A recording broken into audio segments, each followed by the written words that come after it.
80,000 pages of documents is a lot to sift through. Can you just tell us who killed Kennedy? We talk about great powers all the time, the US, Russia, China, but a lot of the activity that matters right now is by what I would call second tier or middle powers. Turkey, Israel, Israel, Israel, Israel, Israel, Israel, Israel, like BRICS countries. So, oh, ladies and gentlemen, JFK files, UFOs, flying saucers, planted evidence. We're going to talk about Charles Johnson, Peter Thiel's friend, the one who says I'm a hero of his. We're going to talk about that. Justin Boomer, an FBI agent, stating that weapons of mass destruction and exposing Israel are the reason that he's been gone after. We're going to talk about CIA counterintelligence telling us in an interview that when 9/11 happened, they were about to do a big review of counterintelligence and the fact that there was clearly spies within the United States. But when 9/11 happened, it was all taken away because everyone went to counterterrorism. How do we do the review? What would we look at? What wouldn't we look at? What was our end product going to look like?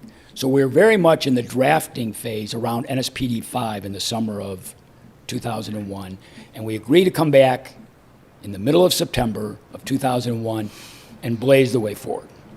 Well, of course, in between those two events is 9/11. Oh my God! And 9/11 has the net effect then of collapsing all the manpower previously available to us for this good faith look at the intelligence and counterintelligence community, and it's an all hands on deck environment. This is about SAS Campbell Barracks, Leon Wind, Variant. Timothy, you told me that Variant does your local and national, your local police intercepts, and Israeli intelligence front. Pop you in the car. Yeah, I know you are, Tim. You, Tim. I'll tell you. So everybody that we had envisioned, all the seniors and all the gray beards that we're going to lean into for the external internal panel, are suddenly now otherwise assigned, right? They're working op centers, they're at undisclosed locations, they're working on other efforts with the Hill to look at what is now the emerging and current topic, which is terrorism and counterterrorism. A very important point. And then we'll go after the things that really matter. You know what they are. Flying saucers. Power. Forget about gold. All right, this is all planted. Conspiracy theories. Is there a gold transfer? Is there this? It's not about the truth of the matter. The intent is to get you caught up in a Hollywood movie with a car chase and then a love scene. Then the detective's black friend dies early on. He swears revenge for token race relations benefits, and on it goes. It's a movie theme. But what aren't you talking about? You don't give a shit about Mary Silver. We just spoke with 2 congressional candidates last night. What's the point of even telling you what we spoke about? Because you wouldn't be interested, because UFOs, Flying saucers! and planted JFK bullshit paperwork. That's all the CIA does all day, is plant paperwork. That's all they do. And yet the whole world goes after this bullshit, this false prophet. Have we not learned anything? Let's talk about it. We don't stay on top of this and grow a movement that can actually grasp simple concepts and then move politically. Do you seriously think the people that are now fighting amongst themselves are going to give us a wonderful world? Do you seriously think, as I've said over and over, that the US elites are going to do whatever they can get away with and they'll kill just as many as the other team? Have you considered that?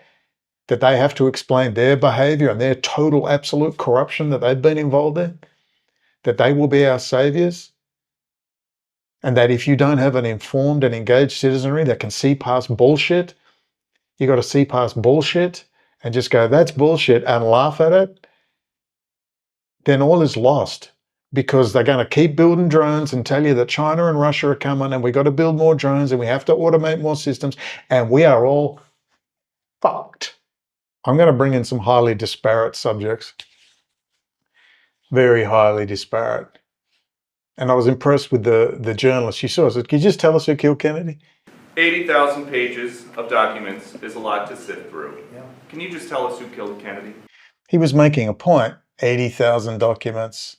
Everywhere, all the monkeys are busy with all their bananas. Oh, they're loving this.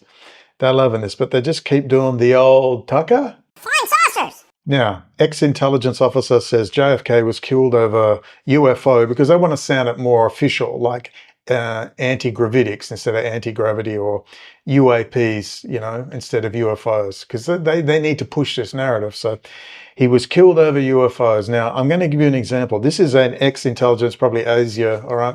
And there's also ASIS in Australia. So it's just the Australian version of the CIA, which is literally British intelligence, and who contacted me heavily, I might add.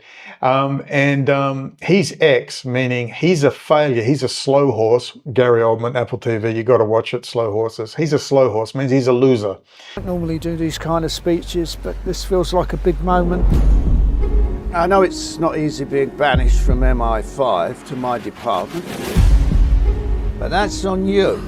Only screw-ups get sent to Slough House, and I've got to be honest, working with you has been the lowest point in a disappointing career. So what they do is they get these losers, and they're still employed by the intelligence agency, and they release shit through them. So when they want to release a bunch of shit documents and a shit bullshit narrative, they get a clown like this, and then they come and he tells you about all this, and I've got the document, and here's the planted, I mean, here's the document, because the CIA couldn't possibly have Photoshop, but anyway. And I'll tell you some stories about planting documents. He's going to tell us, he's going to talk about the third temple, because he wants a big bunch of conspiracy stuff to come out. It doesn't matter. The truth is not relevant, okay? I'm not discussing the truth of these matters. That is not the issue. It's the intent of releasing them, which is to get it all in a big kerfuffle. Bark, bark, bark, bark, bark, bark. That's the point. To get everybody talking about this stuff. So this is the slow horse retard that they're using to release this information. Let's have a listen. Yeah, Kennedy was killed because, you know, we could read Michael Collins Piper Final Judgment from 20 plus years ago. We could read that book. I'll tell you all you need to know. We could listen and read Christopher Bolin on 9/11. That'll tell us all we need to know. But Candace Owens is going to tell you that Israel had blackmailed the Rockefellers, and my God, let's all go to Georgetown with our martinis and we'll have all these things to discuss so we can tell everyone what genius conspiracy theorists we are. Oh, tally her. Did you know? Did you know? Have you not heard? My God, 13-year-old fucking schoolgirls. And then there's that business about that girl he wouldn't marry. Tell. Well, he took her out buggy riding in the late afternoon without a chaperone, and then he refused to marry her. No, but she was ruined just the same. 13-year-old schoolgirls.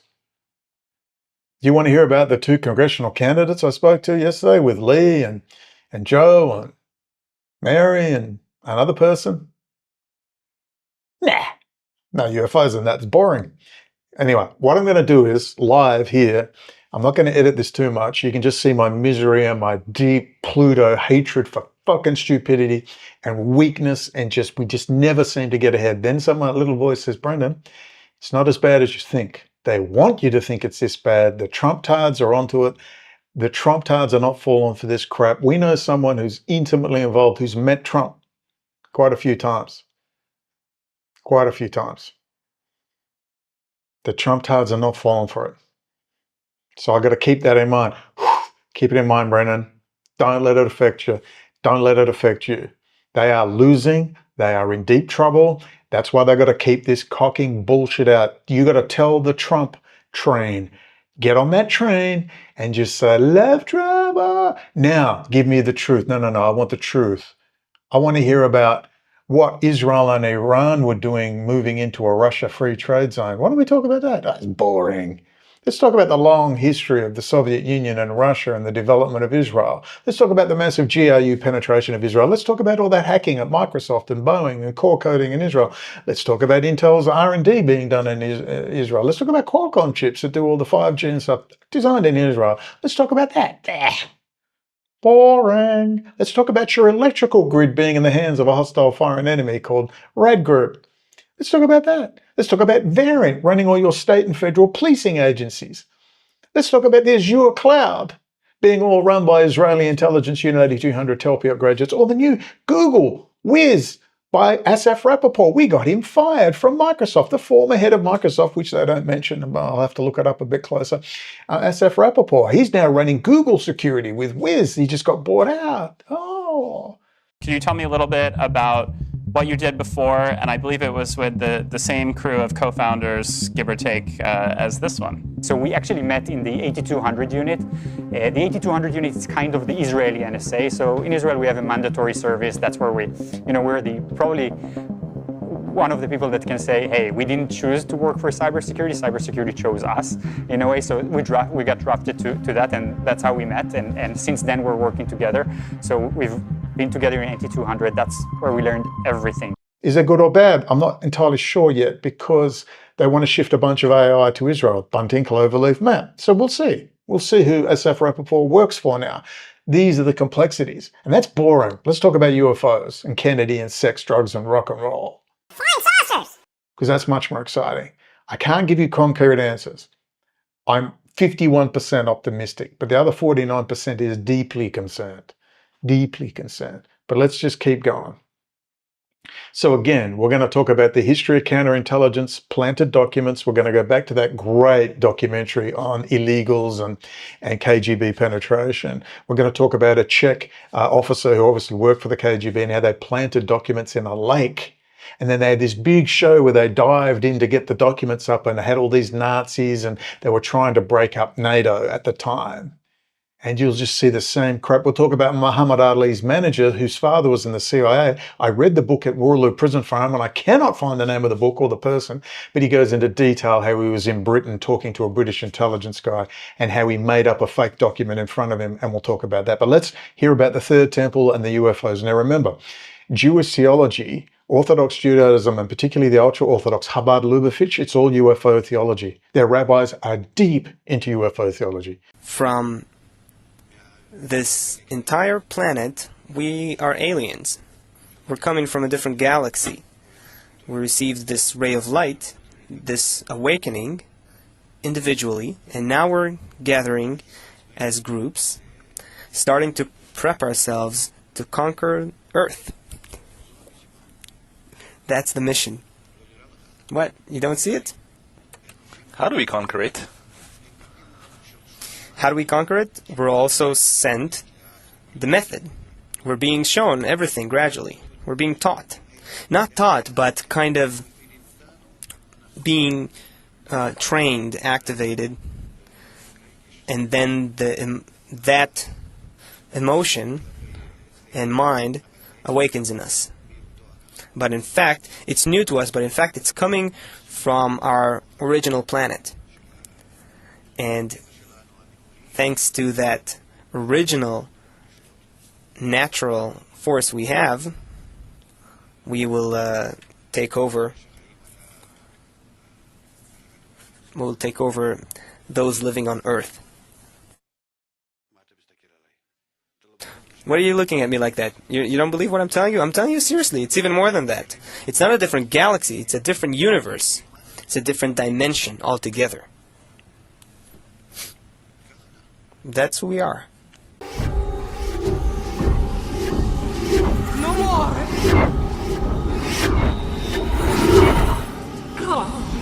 Cover!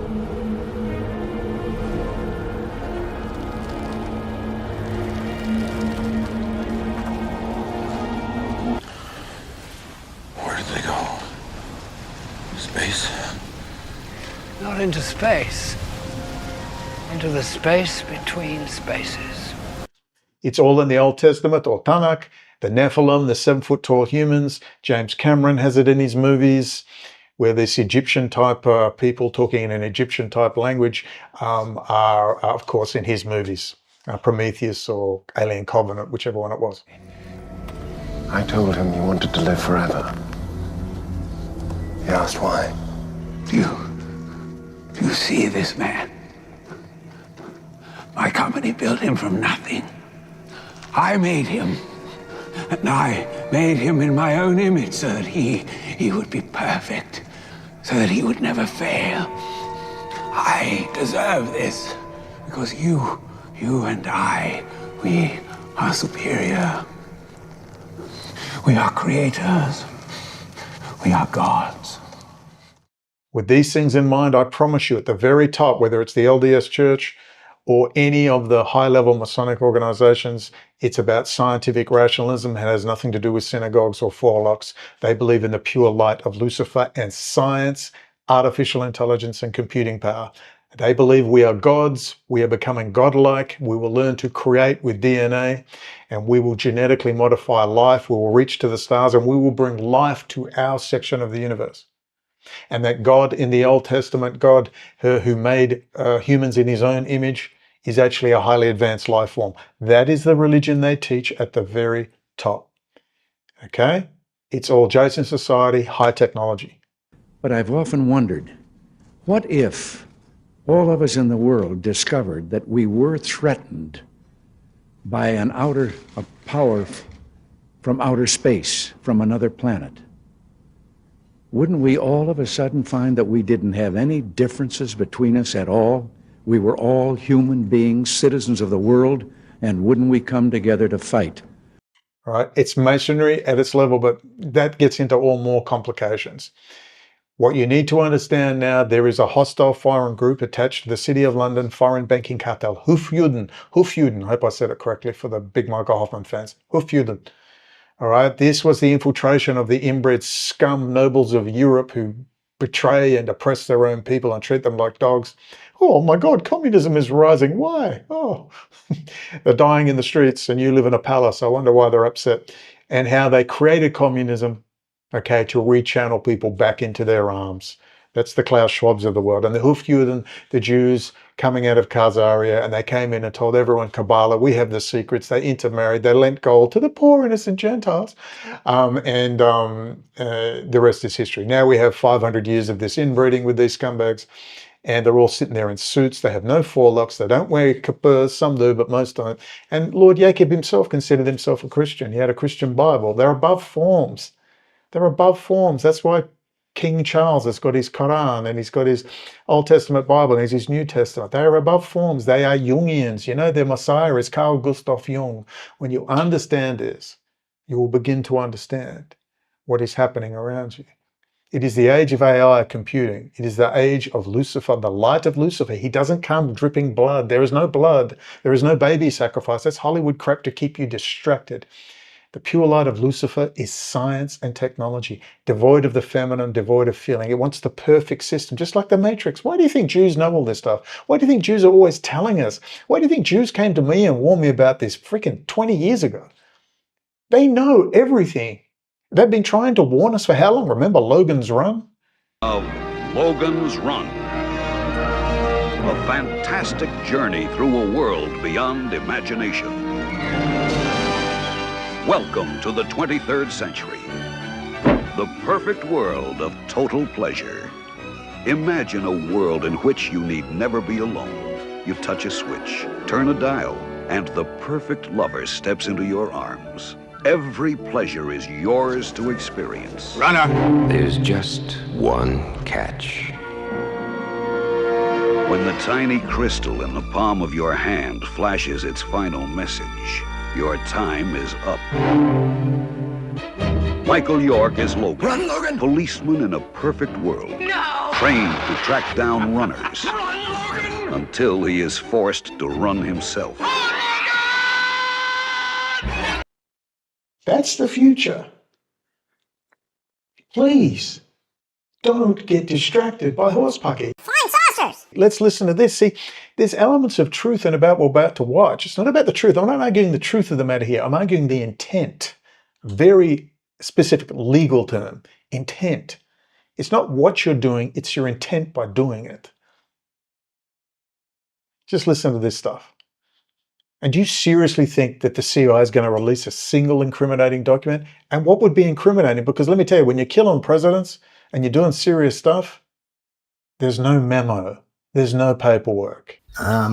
Ratcliffe has come out and said that previously. Crikey, you know the Australian accent? The longer I'm away from Australia, the more freaking weird it sounds, seriously. I got video of me from like 10, 12, 15 years ago. Yeah, longer. 16 years ago, 2010. You can hear my twang. Can I just leave you with this thought, Jeff? I was just going to get your opinion on this. President Trump has often talked about a deep state. about the idea of a cabal of people operating inside the Gleaning military evidence, yeah. industrial complex, inside the defence and intelligence establishment, operating without accountability and oversight. Do you think there is a deep state? And do you think these documents released this week demonstrate the existence of a deep state? Yeah, and the US aid thing sort of reinforces that. And the name Majestic 12, is symbolic in that. All right, Majestic 12, he's talking about James Angleton, and this was the link between Jews were involved, Israel wasn't involved, and oh, wow. And I'm just thinking, oh, they had a field day. Remember, he's a slow horse. He's a retard. He's been fired or he's kept on the books and locked away in an office because he's a moron. All right, this is the people they release crap through. Former intelligence officer. These people thought that they were analogous to the 12 apostles, and they were trying to re-establish the state of Israel because of what they found in the Magenta crash in 1933, the Cape Girardeau one in 1941, and Roswell, and particularly one in 1948 called the Aztec crash, where apparently a library book was found that Robert Oppenheimer decrypted that sort of said, we need to re-establish the third temple. Tucker? Flying saucers! And that would sort of lead, to a period of messianic universal peace once that established. And the three Abrahamic religions all talk about this. And I believe that's what MJ12 thought they were trying to do as a deep state. That's who we are. Without telling the people, gradually move towards that. Just to emphasise, MJ12's existence is still vigorously disputed by... Oh, yes, the CIA is vigorously disputed. Oh, this is outrageous. It's not true. Oh, no, you found our planted document. I mean, you found those incriminating documents. No, don't look over there. Don't look over there. I mean, 2008 people, they stole $5 trillion. No one went to jail. In fact, they laughed at you at the hearings and paid themselves bonuses. Can't get you angry about that because you're a moron who would rather talk about UFOs. Tucker? Flying saucers! Should we talk about your entire critical infrastructure and everything has been taken over by a hostile foreign state? They're still in there and I have no idea how they're going to get rid of them all. But there's a war on at the moment. We'll see how that transpires. And people still refuse to pay tax, and to this day you're nothing but a socialist, filthy, commie bastard, because if you're actually a follower of Yeshua ben Sharak, the carpenter from Nazareth, his name is Jesus, love is a fulfillment of the law, and no rich man can ever enter the kingdom of heaven. If he came today and he arrived at a MAGA rally or at CPAC, you know what would happen to him? They'd lynch him as a commie. None of you bastards will pay a dime in tax. You expect everything handed to you. You are the biggest receivers of gigantic socialist taxpayer handouts, corporate freaking dole, while people are living on the damn streets. And you still demand the fact we're not paying any tax. You just tell them, the president tells them, hey, shit for brains, the US military that keeps your supply chain alive, guess what? You will pay 10% of tax, 15% even. I'm paying 15%. You can pay 15%. And guess what? Here's another thing. Shut your stinking mouth, pay a reasonable wage with reasonable conditions, and pay your fucking way. And do you really need 5 private jets? Well, you must be a communist, a filthy communist. I'm tired of this, and Trump better do something about it. Let's carry on. Let's talk about Tucker. Many commentators, and particularly the national security establishment. But Jeff Cruikshank, you believe MJ12 is real. Just as a matter of interest, what did former JFK staffer and obviously incredibly important and illustrious member of the United States government over the years, Harold Malmgren, tell you when you had an opportunity to speak to him about MJ12? Did he believe in MJ12's existence? Yep. Just recently, his daughter, Dr. Pippa Malmgren, has mentioned MJ, as the gatekeeper compartment. Harold's job involved him in that bluegill triple prime shoot. That's enough. You get the gist. So watch the narratives get pushed. I thought we'd grown up. Now, let's watch a segment about how Czech KGB intelligence planted a big bunch of documents. And I'll tell you a story, which is a great story about Muhammad Ali's manager and how he watched a British intelligence officer with a new laser printer. These were brand new, the laser printers, before anyone ever had them. His photocopier, and spilling wine and coffee on the paperwork to make it look old and realistic. And he had all these stamps, and he had, we'll tell about it. Now, let's watch this. Here it is, good old KGB connections. This is a must watch. You must watch this documentary. It's been around a long time. It's from the 1980s, and it is superb. Now, you're going to see in this video, KGB Connections, Canada's heavy influence. That's why I said months ago, before the election, you must invade Canada. It's not a joke. Canada has been a jumping point for the Crown corporate to penetrate the United States. It must be taken over, completely broken up and destroyed. Sorry, Canadians. You're going to have to get used to the idea. If you don't, that's fine. Your economy is going to be collapsed. People think they're going to invade. They're not going to invade. They're just going to collapse your economy by not trading with you. There you go. Job done. You're going to lose. There's no competition here. Why do you think King Charles is flying? Please, can we have a chat? Stop destroying our crown corporate in Australia. You're next. This is a ode de non. America is reshaping the world for the benefit of Americans and hopefully for all of us. But here's a Canadian. There's dozens of it. They're all in Canada. Fancy that. It's like they're all in the city of London. Their bank accounts are there. Let's just go to the section I want. Oh, damn it. I'm looking for the right bit, but there's just so many good bits in here. You're about to listen to a Czech intelligence guy who's going to tell us the planting documents story, but he tells us about illegals. That's what Rahm Emanuel. America, you are full of illegals, and I don't know how you get rid of them. Chase them out with a fly swatter? I don't know. Who's who in the zoo? Man, this is 20 years. Pluto's in Aquarius, baby. 20 years. Listen, he's going to talk about illegals. This is just a bit of an add-on. This is gold. America, Canada, and the United States, what is much more dangerous are the so-called illegals who are smuggled into these countries. That is, people who come here under a new identity, and they live as citizens of these countries, and they would start operating really in case of war between the Soviet Union and the United States, for example, or in the time of a very serious crisis when Elon Musk. Let's move on. The link is below. This is the most classic, brilliant, old school 1980s documentary on KGB. Listen to this, all these State Department officials that were all Soviet agents. Listen, nothing's changed. This is how we got here today. They're still here. Multiple generations of them. Field joined the State Department as a Foreign Service officer in 1926. During the 1930s, he became a Soviet agent.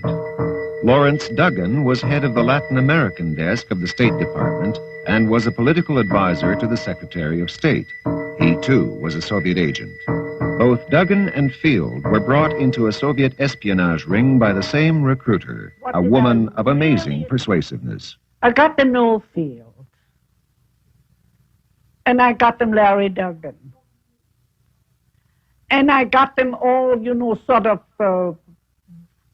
small fry, like Ryan and, technical personnel, several women that were mail drops and so on and so forth. And it was always done, for example. Oh, can you hear the accent? I wonder where she's from, and I wonder what her last name was before she changed it. Anyway. Let's find the relevant segment. It's all relevant. It's a brilliant documentary over 2 hours. It must be compulsory viewing.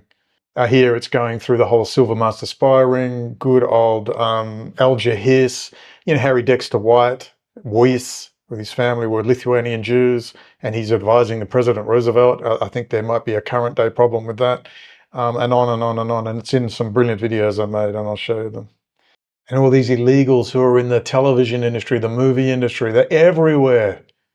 Man, this is going to be a big job to weed them out.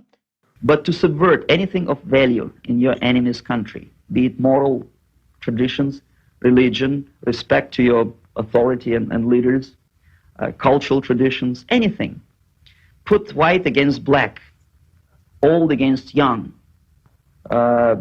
wealthy against poor, and so on. Doesn't matter. Bankers.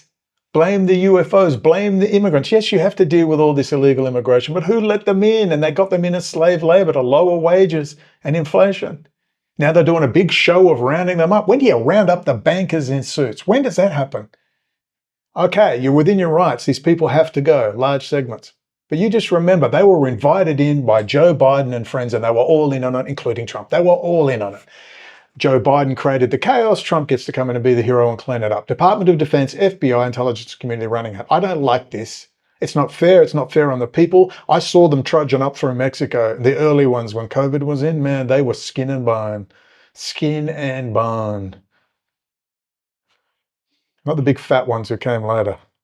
So by all means, sure, apply your law, America, but you invited them. As long as it disturbs society, as long as it cuts the moral fiber of an Trannies, the trannies are coming. Hello, people. UFOs. Divide society, distract society, gay versus straight, trannies, anything but bankers. God, this is 101. nation, it's good. And then you just take this country, when everything is subverted, when the country is disoriented and confused, when it is demoralized and then destabilized, then the crisis will come. Within the KGB, Okay, and that's the worry with Trump, isn't it? But I've seen too many positive things. That's what I mean. If you're going to really do analysis, I constantly challenge the people that say, oh, Trump's in on it, and it's all this, and it's business as usual, and they're just playing us off. And I said, yes, I agree to a point, but you have to look at the other things that have been done. And I told you about Lockheed, pulling up Lockheed, cutting off the gas pipeline, stopping the multipolar world order. All right? These were big deals, but these people never debate me. They never debate me. They're just pushing anti-Trump rhetoric, anti-Trump. I don't like Trump. But I'm not here about Trump. I'm here for the Department of Defense and the FBI and the intelligence community, and so should you be. And you need to tell them you want this done properly. And yes, it's not going to be perfect, but could we please have some civilization back in civilization? And can we please have the whole truth? Because I believe if you tell even the vast majority of the world's population the truth and say, look, war's been used as an economic stimulus, we have to stop now. We've got big discussions on demographics. We've got big discussion on technology. We've got big discussions on AI, and we have to use space exploration as an economic stimulus. We need a myth to live, as Carl Jung would say. And our myth is true. God created us to span out. We're not going to stay here on this planet. Look, we ain't getting to Mars till the end of the century. But we are not just going to sit here on this planet. It doesn't work like that, ever. a department that specializes in planting false stories and planting false stories, and the CIA has got them too. They all do. I don't want to just focus on the CIA. They're all doing it. But we need, man, we need some clarity. And I'm tired of this. I trust my gut. My gut's saying enough of these games. These things are handled quietly. Stop your bullshit. Tucker, it needs to stop. Now, I'm going to leave this. I'm not going to interrupt too much. This is the important point. So when you're watching the JFK files bullshit come out, look, you just feed that shit into a $200 a month AI like OpenAI, or all right, someone would have done it by now, and it will summarize and find all the basic points. Our own thin thread, not Trailblazer, thin thread. We should have this by now. They just run it into the AI and it will give a good summary of important material. But apparently everyone's still looking through the documents. forged documents to distort others' perception of reality. It is the department that deals in disinformation. Forgeries, agents of influence, Candace, Tucker, all of them, right and left. Planting false stories. No way. What relevance could this have? UFOs, Tucker. Department A of the KGB set up and controls the disinformation department of Czech intelligence. Ladislav Bittman was deputy director of that department when he was with Czech intelligence. Disinformation can have a variety of forms. It's basically an information deliberately misleading that is leaked through a variety of channels to the opponent to deceive him, to deceive the decision makers in the United States or Germany or Britain, or it can be a disinformation to deceive the public opinion around the world or in a specific country. You got to be fairly good at this when you were with Czech intelligence, didn't you? Unfortunately, I have to admit, yes. One of Bittman's audacious schemes was to recover phony Nazi storage chests from a Czechoslovakian lake. Filled with stories of UFOs. Well, not quite. The chests were filled with genuine Gestapo and SS documents supplied by the KGB and specifically chosen to rekindle animosity towards the Germans decades after World War II. And I was a member of the diving team, and when I talked with few people in the service about this, we came to the conclusion that this is a very good opportunity to play a dirty game against West Germany, that we would actually put something on the bottom of the lakes and make it a big discovery. So we prepared several German chests. Supposedly they were thrown into the lakes by Germans who were just fleeing Czechoslovak territory. The cases were brought from the bottom in front of television cameras. The documents were then displayed in an elaborate press conference aimed at weakening the solidarity of the NATO allies. It was quite successful in Italy, in France, in Austria. The press of these countries published them, and basically the tone was anti-German. Look what these German bastards did to us during the war. And there are so many who are still living in Germany. Who are the major targets of the disinformation campaign that you were waging? I understand there was 2 or 3 major targets. Well, the target number one is, of course, the United States. It is called the enemy number one, or the main enemy. It's always used in that word. That is the official term for the United States. Then the second major target was the NATO alliance.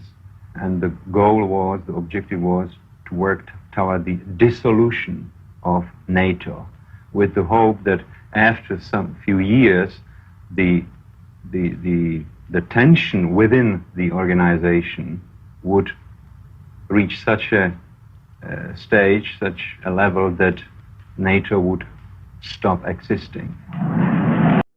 And you have every right to be worried about that from the terms. But look, NATO is just going to pay its way. That's all. The US will still be there in its giant Romanian base. It's based in Latvia. It's based in Sweden. It's already got bases in Israel. But one of the key points I want to see is a giant base in Israel, not just a small one, a giant one. Now, we're going to go on and now, anyway, you get that, don't you? You get it? Okay.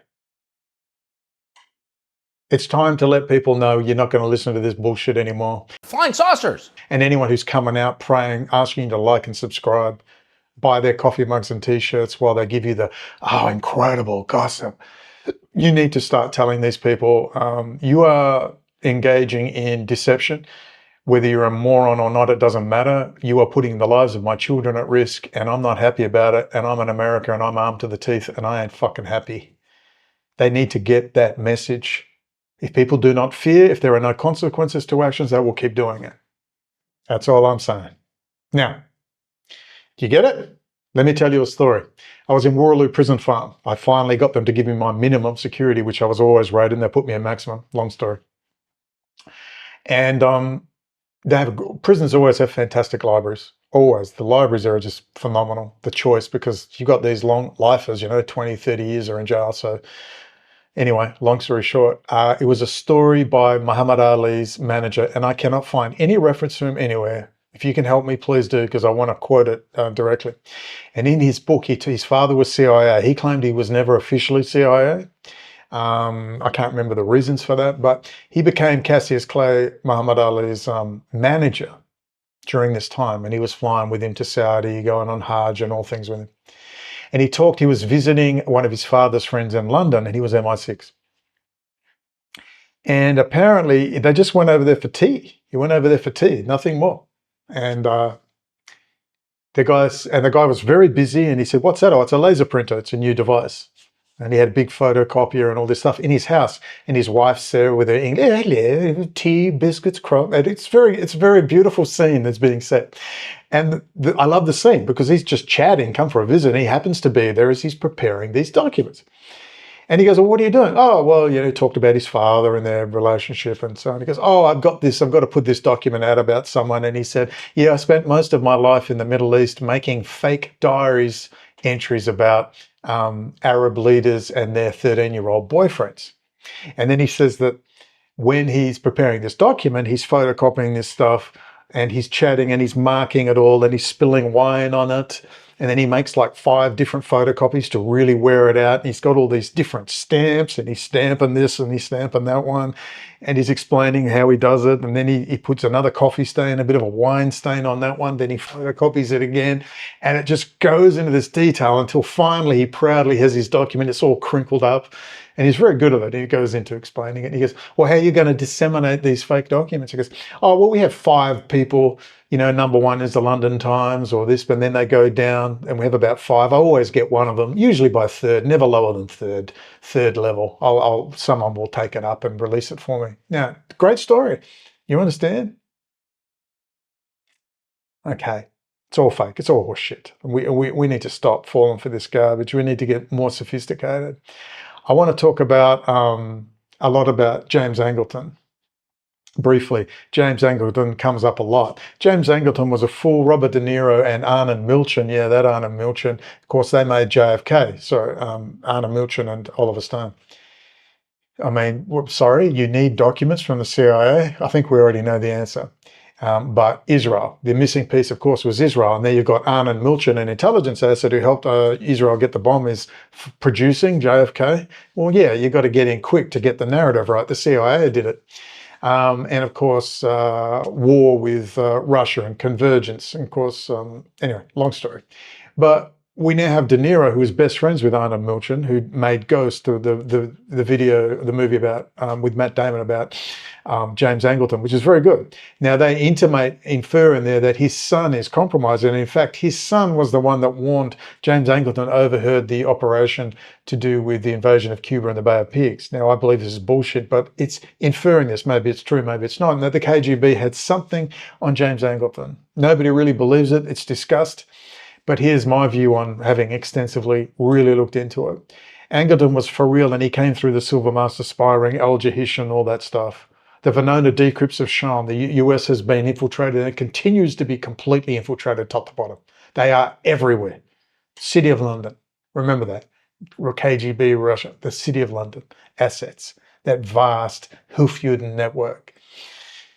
With that in mind, Angleton was back and forth to Israel all the time. He was actually very close with Yitzhak Rabin, who was, of course, assassinated by Benjamin Netanyahu's friends when he was going for the peace deal. Bibi is a murderer.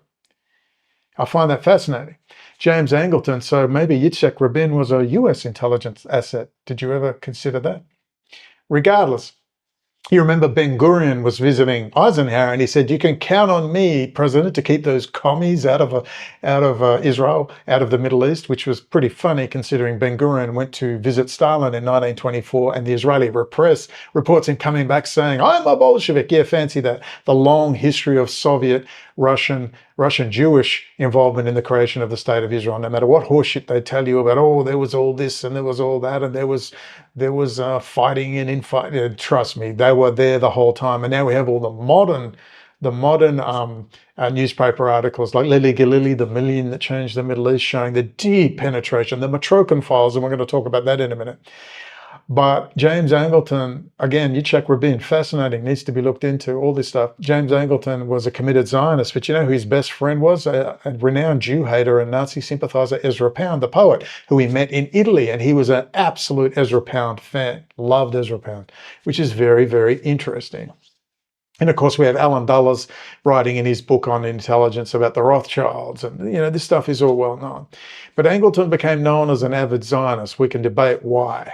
They had something on him, they didn't. He would get drunk, he was an alcoholic, he was drinking Jack Daniels a lot. But we find that James Angleton was right. He was stupid, but he wasn't stupid, and he was right. He kept saying there was a huge battle when they finally fired him in 75. Nixon was gone in 73, because I believe they'd both woken up to the fact, the Rockefellers, Heinz Kissinger and friends, City of London. That's why they were got rid of, although I do understand why you would want to get rid of Angleton with his alcoholism, and he was just part of the old guard, like a Hoover, part of the old guard, but he was right. But Angleton, of course, warned and said, we can't trust anything coming out of Russia. And he was very close with Anatoly Golitsyn. And Anatoly Golitsyn says it's all fake, the perestroika deception, and good old Golitsyn and Nonsenko, new lies for old and the perestroika deception. And they said they're going to collapse it. They can't beat you economically. They know that. They're going to collapse. They're going to infiltrate. They're going to go with subversion, and they're going to come back in a new form. And he goes into detail, Anatoly Golitsyn. They're going to be like, oh, it's all wonderful and friendship.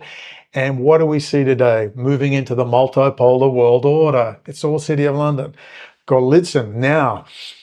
Golitsyn warned everyone's going to be fake, and then Nonsenko came in. And apparently James Angleton, there's a section in the movie, The Good Shepherd, where they interrogate him. Golitsyn is played by another character, and there's De Niro saying Golitsyn was all wrong. That's what they're inferring by this, that Golitsyn was a fake. Golitsyn conned and made James Angleton paranoid. No, Golitsyn was 100% spot on. And just like the Venona decrypts, we see it today. We see it exactly unfolding today, haven't we? Haven't we? You came this close, America. You're still not out of the woods yet. You came this close. Anatoly Golitsyn, and there's a lot of people that don't know who these people are. That's why it's all linked below. Major Jordan's diaries, how they created the Soviet Union. The US should have dominated the planet post-World War II. They had to make sure it didn't. They had to build up sections of the planet to control everyone, didn't they? And they've been trying to move it through today to the multipolar world order. And we're still concerned that they're going to play it off to justify building automated systems, robots and drones. And that's the biggest worry. If they do not stop the building of robots and drones and the automating of systems, we're effed. There's another North Star we can count on. Right there. If they keep building this drone stuff, watch out. I like man fighters. And Elon Musk, the illegal, has to go. So that's Anatoly Golitsyn. You have got, it's all linked below. If this is new to you, you've got to read this stuff. Yuri Bezmenov, the history of the Frankfurt School, and so on and so forth, and you will understand. James Angleton. Now, what's his name? The author who wrote The Ghost. I've forgotten his name. I've watched all his stuff. Jefferson Morley. Does reasonably good stuff, but of course he, like James Bamford, works closely with the intelligence agencies and he's trusted enough to put his stuff out. But he's mentioned Israel a few times in rather derogatory terms, I might add. He's very interesting and still well worth watching. I've listened to all his audiobooks of everything on Angleton. I love audiobooks. Thank you, Amazon. But one of the things he talks about is they complained that because of Angleton,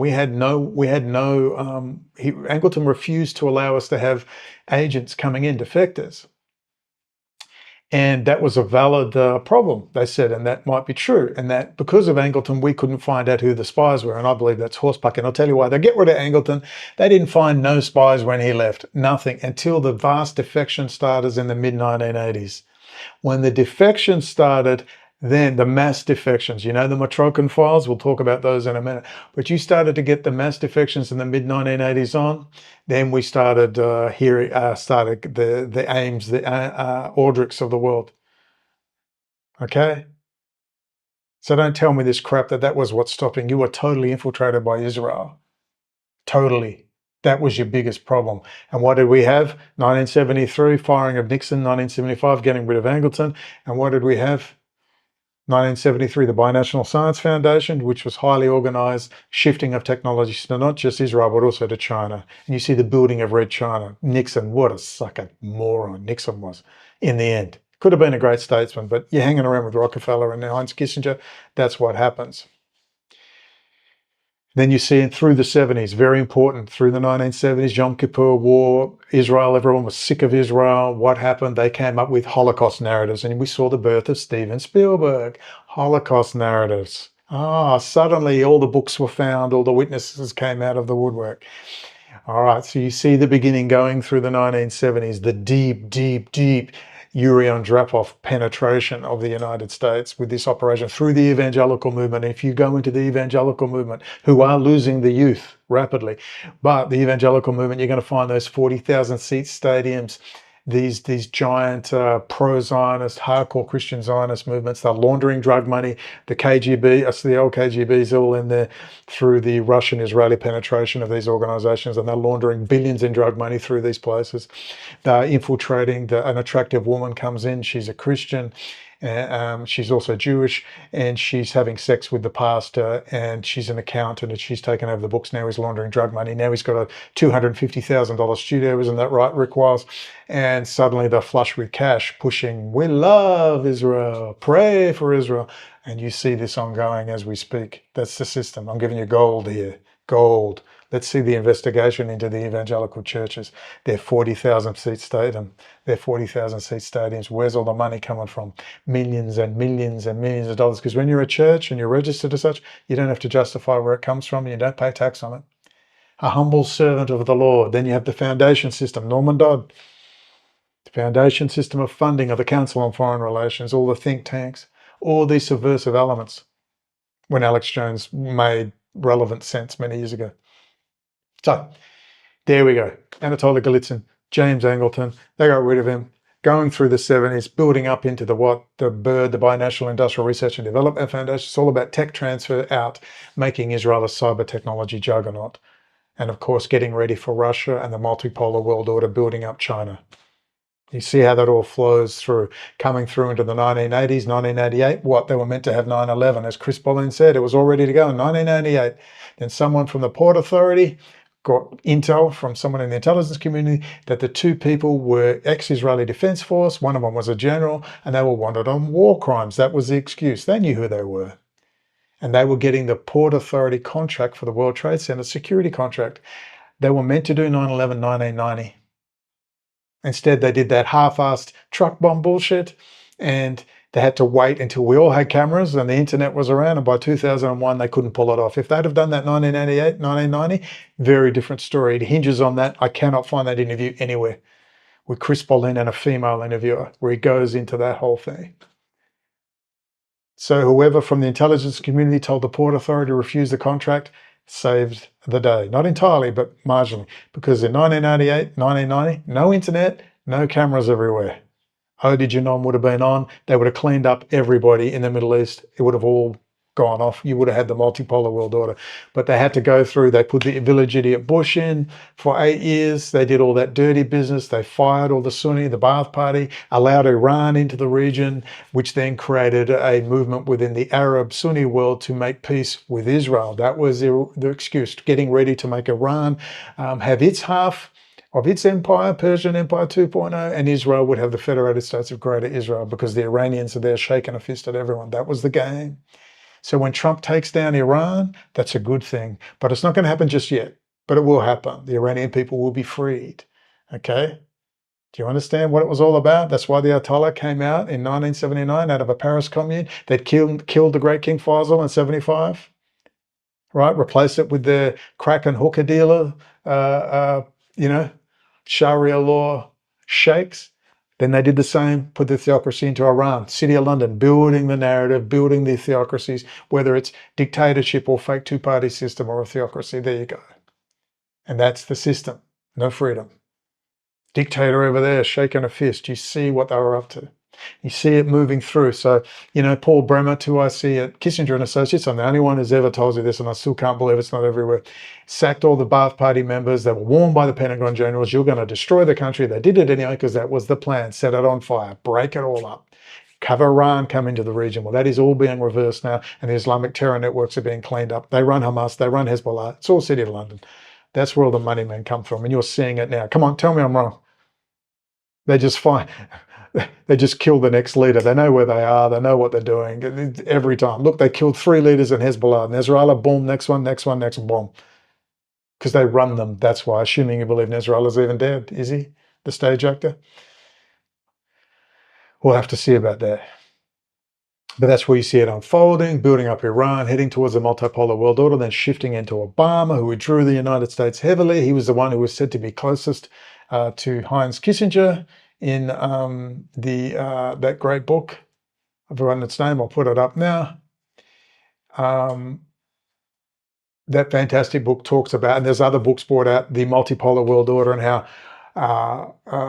Obama was withdrawing, the Obama administration under the control of Kissinger and Associates and others are withdrawing the United States. See, they were preparing the ground, ready for Trump in 2016, ready to go. I was in Tehran in 2016 in October. I was talking to the Foreign Office people. We had a cup of chai, a cup of tea, and the guy said, "Oh, who do you think will win the election?" He spoke good English. And I said, "Trump by a landslide." And he went, "Yes, yes." They fucking knew. And they were happy he was going to be in. Why? Because they've been told Trump is going to withdraw everything out. Chabad Lubavitch will take over. You understand? You got Rouhani's all that time at Chatham House hanging with Jack Straw, Lord Levi. That's Rothschild crew, baby. 6 years in Scotland. Hello. Jews of Scotland. Hello. Whitney Webb ain't going to tell you this. All right. So I was there going, Then I was told they were going to be handling the stands. It's the Belt and Road. Oh, my God. Now I get it. You get it? Okay. Trump was meant to come in. Well, Mattis, Pompeo, and the Skull and Bones boys got a hold of it, and they've been in charge ever since. What an unraveling. You're not out of the woodwork yet, and I don't know if the new boss is going to be any better than the old one. We'll have to wait and see, but it's up to you, Americans. You're not going to be able to blame the Jews now. You're not going to be able to blame the Jews in their castles in Germany now, the Hofjuden. No. You're going to be running the show. Who are you going to blame now? Oh, Jews are still around. Well, we'll see about that. And when I say still around, they're in the orbit. Because when a detective and the police take over a criminal network, they take it over because they want to keep their hands in. And then you control that network. You don't destroy it. Because then you take away your tunnels into the system. But yes, it's unsettling when I see Rahm Emanuel's going to run for president. Is that gaslighting? Run that little effer and his whole family over to the City of London, back to their true home. The Brits will say, we don't want them. Too bad. You decide what you want to do with them. That's what we see unfolding. See, there was Trump. It ended there. And you were a part of it, and so was I. You remember that. You remember that. And finally, it all started coming out. Pompeo saying, you're not playing with China anymore, BB. And finally, Steve Bannon, after Lee ambushes Steve Bannon with information, within 2 weeks, Bannon's gone, you've been rubbing up on China. He didn't even freaking know, the moron. That's why you've got to get in people's faces and bypass the internet. You see how that was moving through. Thank God for Anatoly Golitsyn and James Angleton. A shame Angleton was drunk by then. Moron getting suckered. But I don't know, maybe his child was, because he did some freaking bad things. But we can discuss something now. Now let's move into Israel again. We're going to talk about it again. It's from Charles Johnson, would you believe?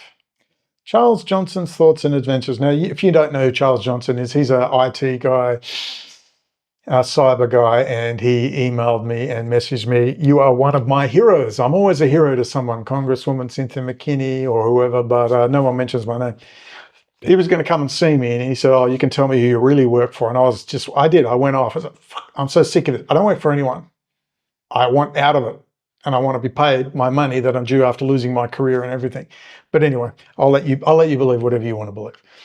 But Charles Johnson writes something. Special Agent Boom. If you don't know, this is an FBI agent. It's not out there a lot, who is being charged he's written a memoir, and he claims that he is exposing Israel and WMDs, and that's why they're coming after him. Once upon a time, Special Agent Jonathan Boomer was the Inspector Javert to my Jean Valjean. He's claiming that he worked for Agent Boomer. As does Peter Thiel. In fact, Charles Johnson says he recruited Peter Thiel for the FBI. Yes, and so is Donald Trump, a 40-year recruit for the FBI, as is Roger Stone, as they all are. This is very common, wealthy people. Wealthy people. That's how they get their money. It was the inspector, right. He had to catch me and I had to run, meaning, yes, I'm his informant. He had a job to do and so did I, so I bore him no ill will. Now, Charles Johnson bullshits a bit, and he was quietly loving Queen Kamala, quote Queen Kamala, but now he's found his love for Trump. Many of the allegations against Special Agent Boomer don't concern me. In point of fact, I avoided reading Boomer's book, which I understand to be quite a good read from those who have read it. Alas, I expect a signed copy naturally in the same fashion as HGW and Laszlo in The Lives of Others. Your guess is as good as mine, if I'm the artist or the Stasi officer. The Lives of Others is, of course, a brilliant German movie. You got to watch it about the Stasi. Brilliant. It's the most perfect movie, pretty close to The English Patient in perfection. But let's go to, Arthur Bloom writes about it. Let's read the actual document. Criminal docket for case. Laura E. Eshkenazi. This is the juicy bit. Okay, so this is a sworn affidavit that got the warrants to search his home and arrest him. In the fall of 2023, a US media entity established an article containing confidential information related to reporting that was provided by a confidential human source, or an informant, to the FBI related to an associate of a foreign government official, and that Boomer knew he had a duty to protect. The article addressed the same events as those discussed in in certain of the encrypted messaging application one, which is Signal, messages and documents that Boomer printed from the FBI's internal network on October 27, 2023, including documents which were clearly marked in a way to notify Boomer that he had a duty to protect the information. This was, according to Boomer, weapons of mass destruction information on Israel. Now, he was involved in counter-proliferation matters. He was a fairly high-up counterintelligence officer. Now, on July 15, 2023, Boomer testified before the United States Senate Committee of the Judiciary regarding a whistleblower complaint he claimed to have filed with FBI's Inspector Division. Based on my review of the transcript of that testimony, I know that according to Boomer, he filed that complaint in around January 2022. According to Boomer's testimony, his complaint described in detail numerous acts of intelligence suppression of Boomer's reporting related to foreign intelligence and the Capitol riots, and retaliatory acts and defamation of his own character through a hyperbolic narrative of administrative non-compliance. So he's accordingly exposing Israel, WMDs, and what happened on January 6. According to Boomer's testimony in November 2022, he had also filed a complaint with the Equal Opportunity, blah, blah, blah, blah, blah. He was reassigned to an FBI surveillance squad located in, that's a shitty job where you send all the poor performers, all the slow horses, or people you don't like. According to information provided by the Department of Justice Office of Inspector General, Boomer filed a complaint, blah, blah, blah, blah, blah, that he had been retaliated against as a result of his activities as a whistleblower. FBI's Inspection Division referred that complaint to OIG, the Office of Inspector General, which ultimately declined to pursue the matter. Boomer and his representative have subsequently filed 2 other complaints with the Office of Inspector General, which currently remain pending. The preface goes on to state that Boomer's primary goal is to describe how, and more importantly, why he became a whistleblower with an urgent message for the American people that needs to be delivered right away before it's too late. Boomer then wrote, quote, "After drafting this manuscript, I will resign and travel around the country, not to promote myself, but to promote the importance of the information I have sacrificed my career to dig out for the American people with the hope it's not too late," end quote. Ooh, very dramatic. Yeah. I don't know if we'd be talking about critical infrastructure and RAG Group or Zohar Zippel or Microsoft Core Coding or Intel or Amazon Azure Cloud or Wix and Asaf Rappaport and Unit 8200 and Talpiot program. No. But I'm a hero to Charles Johnson. The next post contains a single-space page of text under the header, Subject, Chapter 1, My Life Leading Up to the FBI. So Chapter 8, Untouchables, Edit 1, ends with, quote, "What happens when certain components of the government become compromised?" Yeah, really? Well, maybe it's in the book. We don't know. I'd like to see the book, Jonathan. Maybe he's got something in there. Look, I'll cut to the chase in a second, but Jonathan Boomer, I believe, is an FBI operation. Have you ever watched the movie The Spy That Came In From the Cold? You should, and we shall in a second. Jonathan Boomer, in my opinion, is an FBI operation of his own. What the hell do you think spies are? Moral philosophers measuring everything they do against the word of God or Karl Marx? They're not. They're just a bunch of seedy, squalid bastards like me. Little men, drunkards, queers, henpecked husbands, civil servants playing cowboys and Indians to brighten their rotten little lives. Do you think they sit like monks in a cell balancing right against wrong? Yesterday I would have killed Munt because I thought him evil and an enemy, but not today. Today he's evil and my friend. London needs him. They need him so that the great moronic masses you admire so much can sleep soundly in their flea-bitten beds again. They need him for the safety of ordinary, crummy people like you and me. You killed Fiedler. How big does a cause have to be before you kill your friends? What about your party? There's a few million bodies on that path. As people believe I am, you believe what you want. Well, pay me more money then, because it's more exciting. What happens when an FBI agent sees this from deep inside the Bureau and tries to investigate the pressing matter through official channels, but is prevented from doing so and then retaliated against, blackballed, and cast aside by agents he thought were his friends? An agent could have no choice but to do what I was forced to do, continue investigating the core matter of concern and compliance with policy as long as possible. And he's not going to tell us what this is, but anyway, it sounds dramatic. And then use legal instruments for personal protection as long as possible until muzzled. And then plead with management to do the right thing, and then take the information over the director's head directly to Congress. And then, if suppressed by Congress, go to the media and beg the people to do the right thing and save their country. Again, very dramatic.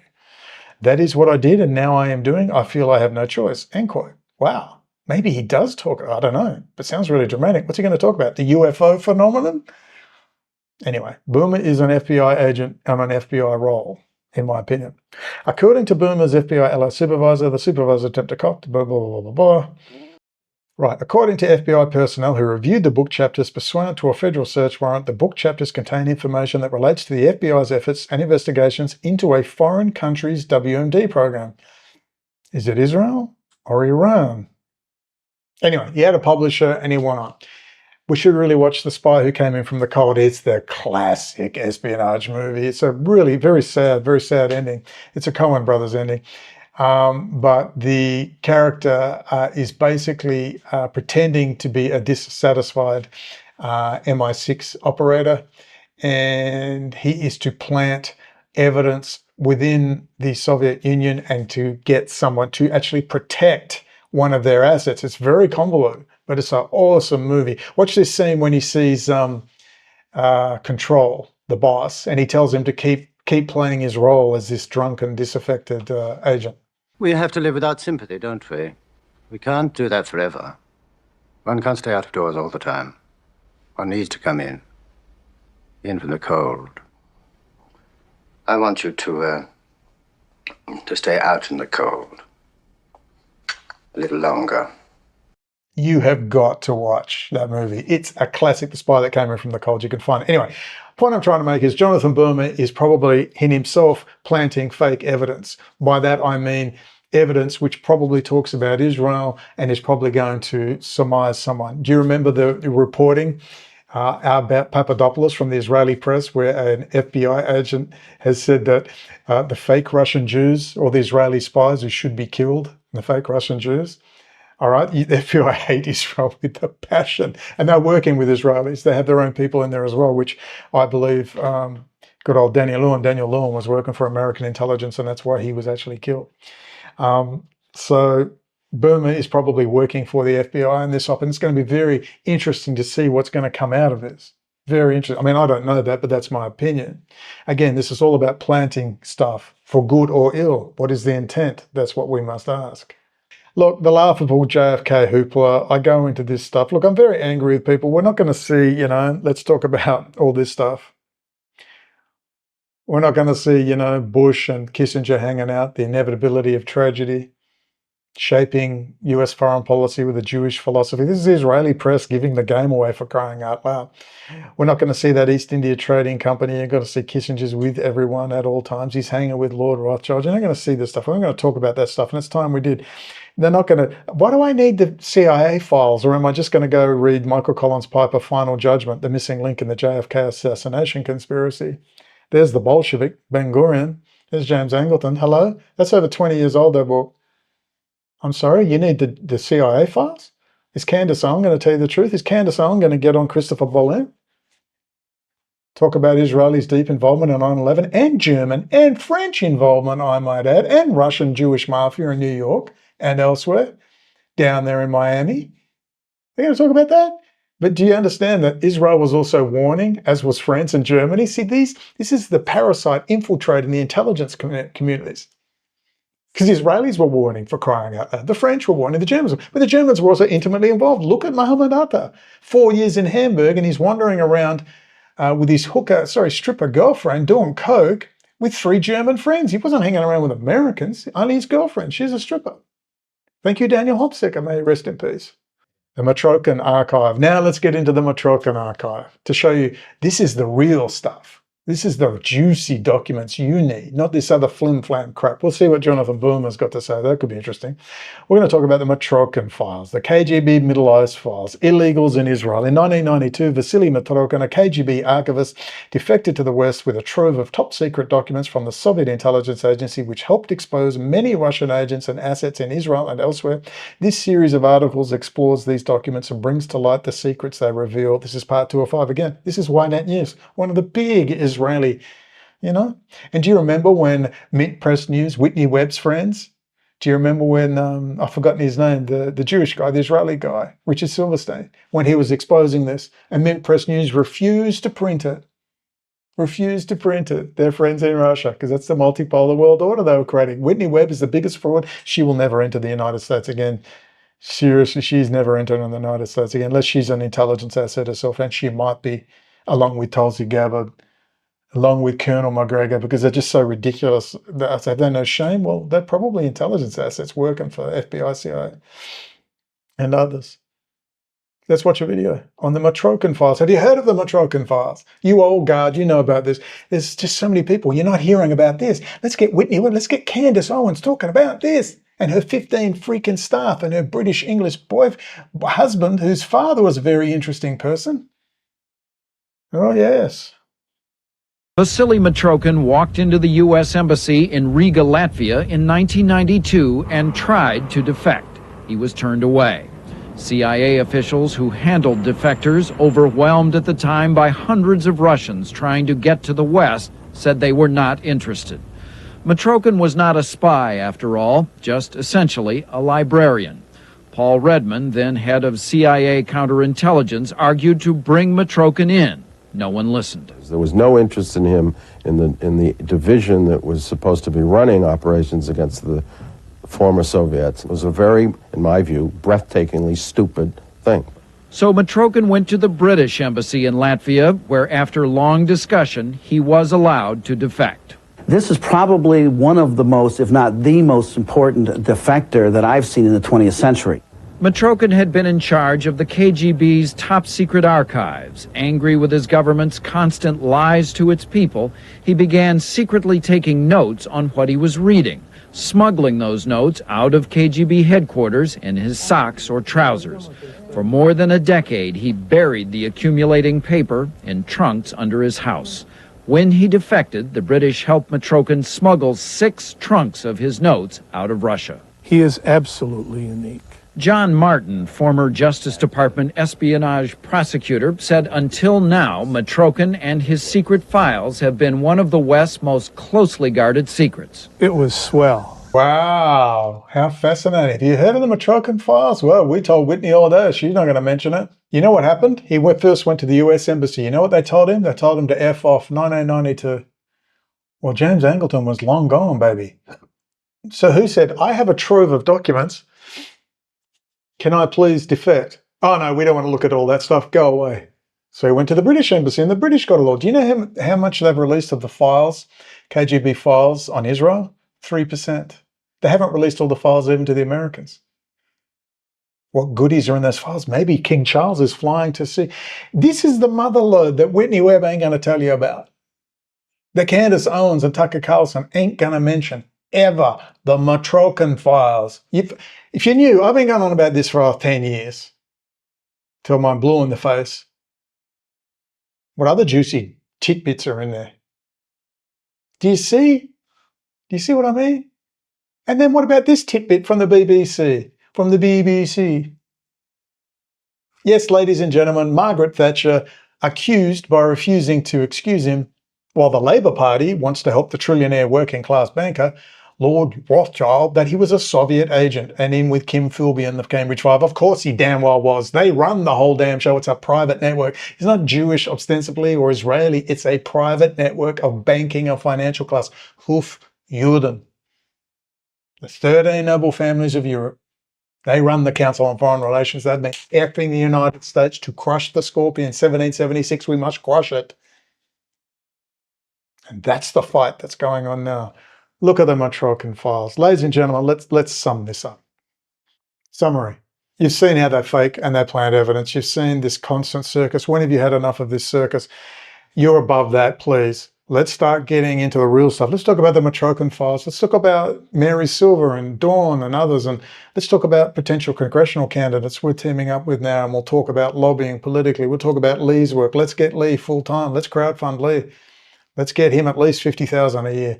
Let's do things instead of getting sucked into Tucker and this other bullshit. If you want an interesting tidbit, you can chat with your girlfriends over coffees. Oh my God, have you heard? That's fine. I'm not against the information. I'm against your response thinking that anyone for 5 minutes would think there would be a single thing that comes out of that. But look, it's advertising and marketing. Their trolls are out there everywhere. Oh my God, this is so interesting. It's not interesting. It's just distractive, horsepucky. Let's talk about Israel's total control of your critical infrastructure. Let's talk about Rad Group and its control of every telecom service around the world. Let's talk about its control of banking and automatic teller machines, an Israeli company. Let's talk about Rad Group and electrical power grids in the United States and elsewhere. Let's talk about all that. Let's have Candace Owens talk about it. Tucker Carlson. Tucker!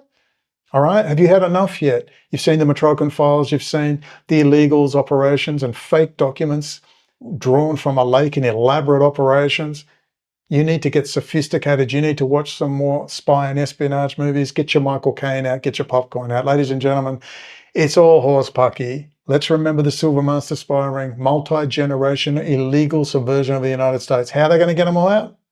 You know, according to the law and not in some crazy 1933 action? Well, I don't know. Let's lobby political people. Let's separate the monkeys and their bananas from the political class. I presume if you're watching and you're part of the political class, you live and you breathe politics and you want to change things. Let's get involved and talk with more political people as we have been doing, as we did yesterday. Very interesting. And I'll see what I can talk about in the near future and what Mary's been up to in her continuing penetration of the Republican Party. By the way, she is a Republican. She's conservative, Catholic. So just to let you know, all us Catholics are getting together with our lizard suits. Ladies and gentlemen, I started off very angry, but I feel a little bit better. Thank you for the therapy. I hope you learned something, and we will indeed talk again soon. I'm going to have a margarita. For example, be able to see that things are hopeless and yet be determined to make them otherwise. This philosophy fitted on to my early adult life when I saw the improbable, the implausible, often the impossible, come true.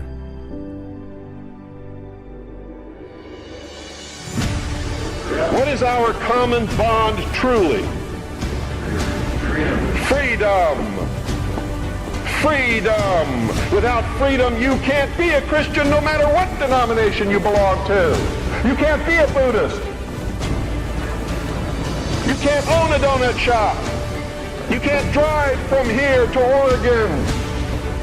You can't be an American because that's what it's all about, and that's the only thing that it's all about, nothing else. Nothing else. It's about freedom.